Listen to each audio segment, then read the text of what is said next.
Welcome everybody to the fourth episode of IPGivesADamn. You can follow on the hashtag IPGivesADamn and keep up with the conversation, and we'd love to hear your thoughts.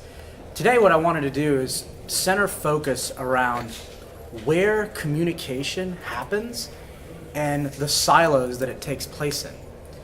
We've seen recently that the rise of a company called Slack, which I'm sure all of you have heard of, just came out of nowhere. In less than 2 years, almost a $3 billion company based upon the simple premise that if you're internally collaborating with people, email is not the way to do it. It doesn't hold things in groups. There's a disparate disconnect between even if you have a Google Doc and then you're communicating through email. That literally you could put suggestions and so forth on a Google Doc, but as nuanced as that was, Slack created a piece of software that allows you to just seamlessly communicate and have different groups within your organization.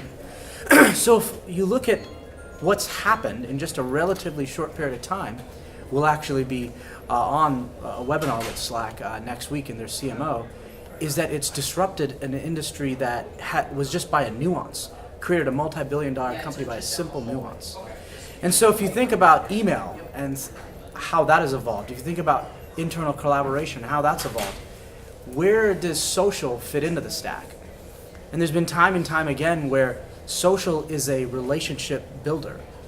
And it used to be that was a nice to have. It was nice to get people to talk to you on social. It was nice to be able to get folks to interact with you. It was really nice if maybe Guy Kawasaki talked to you, or if you're really cool, maybe Kim Kardashian favorited something that you did. But really now, the world has changed and it's become a necessity. If you want to truly develop relationships, you have to intimately understand somebody's social graph. We focus on this because we believe that the communication method, when you don't actually know somebody, but you would like to get to know them, is going to be completely driven as a catalyst through social. It's very difficult to cold call anybody anymore. If you're a business, think about it. How often do you pick up your phone if you don't recognize the number? Never. And many times, how often do you actually answer an email unless it feels like it was personalized to you? Pretty much never. And we've already adapted to that. So I'd love to get your feedback. I'd love to get your conversations at IPGivesADamn. And please follow on the hashtag and let us know your thoughts of where you think communication is going from here.